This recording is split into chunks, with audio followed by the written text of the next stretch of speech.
Number two, I do order and direct that the nationwide curfew that is currently in force between the hours of 9 p.m. and 4 a.m. daily be and is hereby extended for a further 30 days. Fellow Kenyans, by reopening Nairobi, Mombasa, and Mandera, we must be cognizant of the fact that we are all much more at risk than we were when the restrictions were in place. So we must therefore exercise what I call cautious optimism and avoid reckless abandon. I believe that although the path to recovery is rocky and uneven, it is navigable. And that is why I must give two qualifications to this phased reopening. Firstly, the order to reopen is given conditionally. Should the situation deteriorate and pose a challenge to our health infrastructure, we will have to revert back to lockdown. In the next 21 days, we shall study patterns of interactions and the spread of the disease. Any trends that signal a worsening of the pandemic, we will have no choice but to return to lockdown at zero option. Secondly, fellow Kenyans, this order to partially reopen will only bear fruit if we recognize that this exercise is a shared responsibility. It is my intention that not only shall we reopen as we have done now, but we shall go further in our partial reopening as we go forward. However, I must also be clear that that shall be based on the behavior of each and every one of us individually.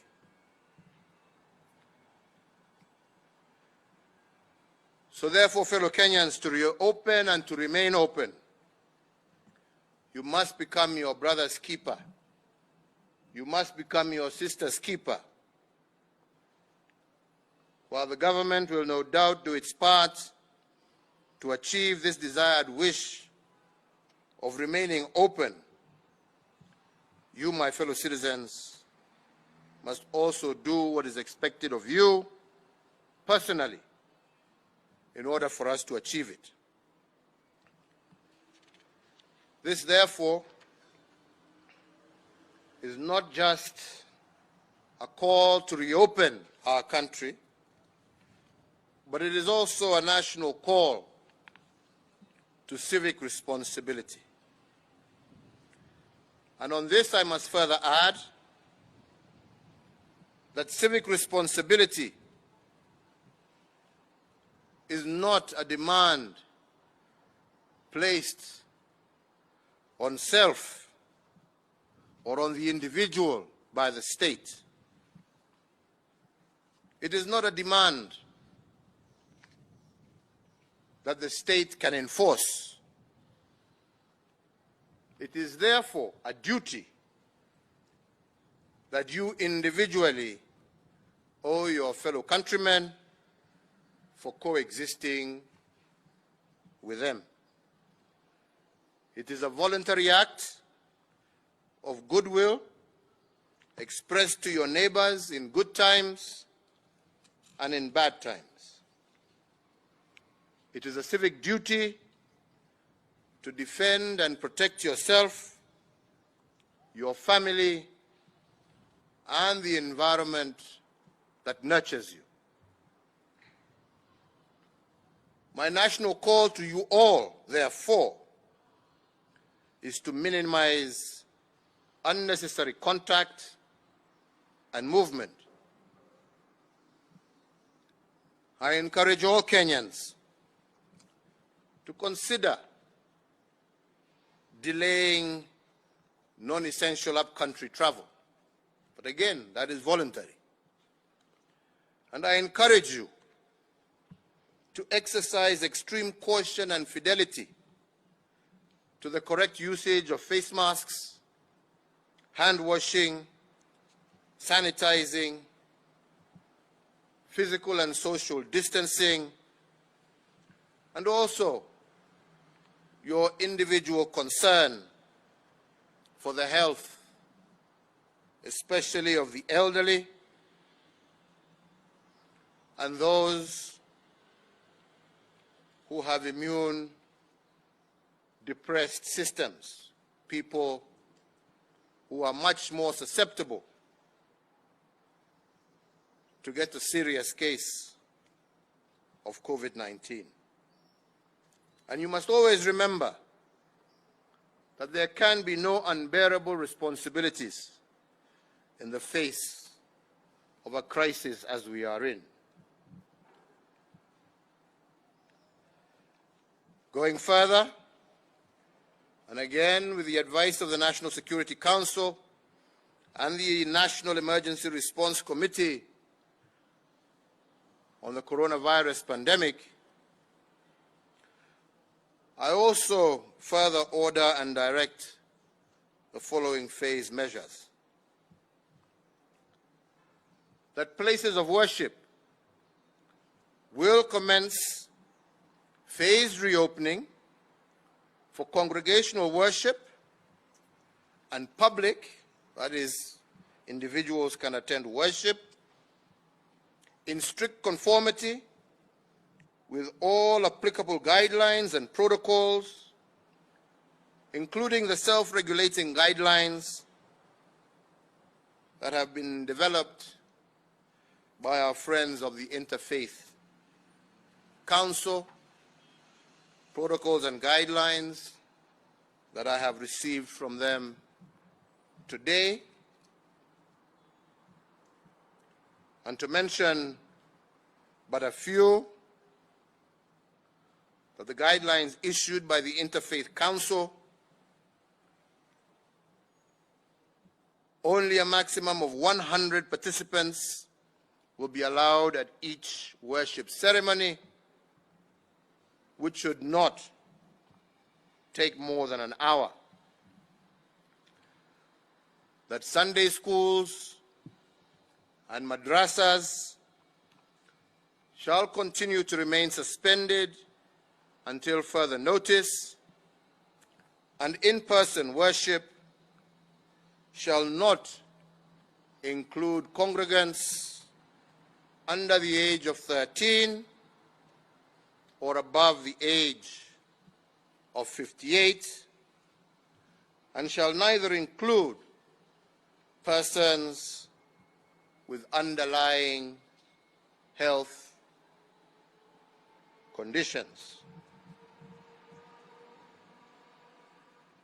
These guidelines will be shared by the Interfaith Council with their colleagues across the country,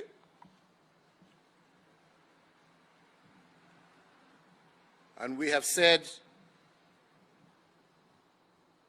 that we need for our places of worship to open in a period that does not exceed 3 weeks after they have had the opportunity to fully engage with their colleagues across the country. Number 4, that following consultations with stakeholders in the education sector and cognizant of the surge in the rate of infections across the country, the Ministry of Education shall jointly, with all the stakeholders in the sector, today, but no later than tomorrow, notify the public on the resumption of the 2020 academic calendar for basic education as well as tertiary institutions.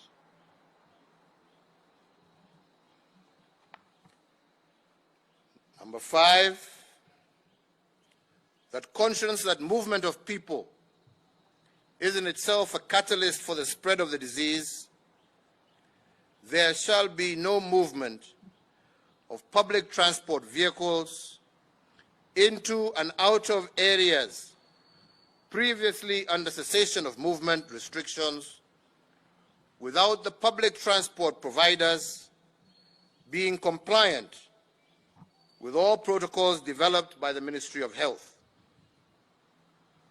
To operate public service vehicles, the operators will require mandatory certification from the Ministry of Health in consultation with the Ministry of Transport.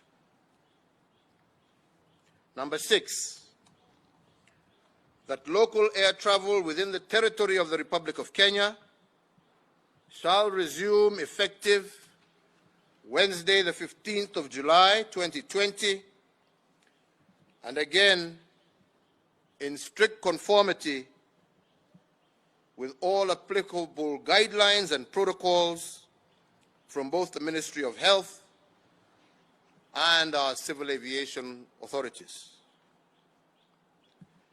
Number 7, that international air travel into and out of the territory of the Republic of Kenya shall resume effective the 1st of August 2020, once again in strict conformity with all protocols from the Ministry of Health, local as well as international civil aviation authorities, and any additional requirements applicable at the ports of departure, arrival, or transit.